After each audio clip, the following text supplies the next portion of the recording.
Hello everyone, welcome to Shorthand Battle. I am Divya and I am going to dictate you a legal passage of approx 500 words at the speed of 100 words per minute. So be ready for the dictation. 3,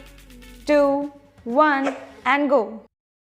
On the other hand, Shri Tarun Verma, the Learned Counsel for the Oriental Bank of Commerce, submitted that the petitioners have an efficacious remedy of filing an application under Section 17, Clause 1 of the Act before the Debts Recovery Tribunal. In support of his submission, the Learned Counsel has placed reliance upon a decision of the Supreme Court in United Bank of India versus Satyavati Tandon and others 2010 8 SCC 110. It was urged that after the declaration of the account of the borrower as NPA, the bank has already filed a suit before the tribunal for recovery of its amount and that the tribunal has also issued an interim order restraining the borrower from alienating the properties, including the properties which is sought to be released through the present writ petition. The Learned Counsel contended that the appropriate remedy for the petitioner is to move an appropriate application before the Debts Recovery Tribunal, which would be considered, and appropriate orders would be passed by the tribunal. The Learned Counsel contended that consequently it was not a fit case for the writ court to entertain such petitions. The Learned Counsel submitted that the concurrence given by the Oriental Bank of Commerce for release of the property of petitioner number 1 was subject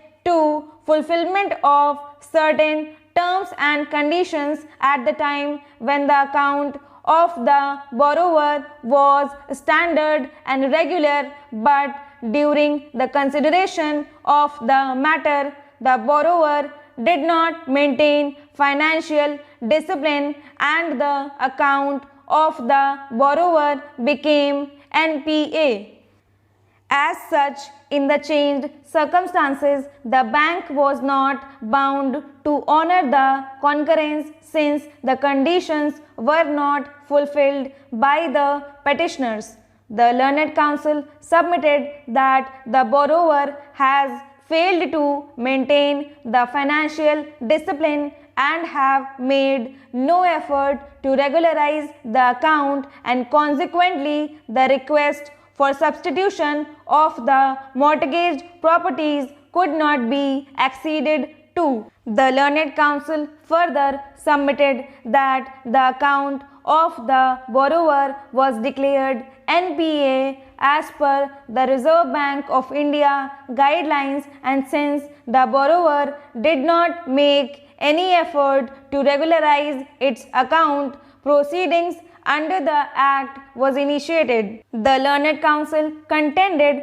that a valid notice under Section 13, Clause 2 of the Act has been issued and the objection of the borrowers and other guarantors were considered and rejected under Section 13, Clause 3A of the Act, and only thereafter a notice under Section 13, Clause 4 of the Act was issued, and now an application for recovery of the amount has been filed under Section 19 of the Recovery of Debts Due to Banks and Financial Institutions Act 1993. The Learned Counsel submitted that the plea of the petitioners that the respondent's bank had wrongly declared the account of the borrower as NPA is misconceived, in as much as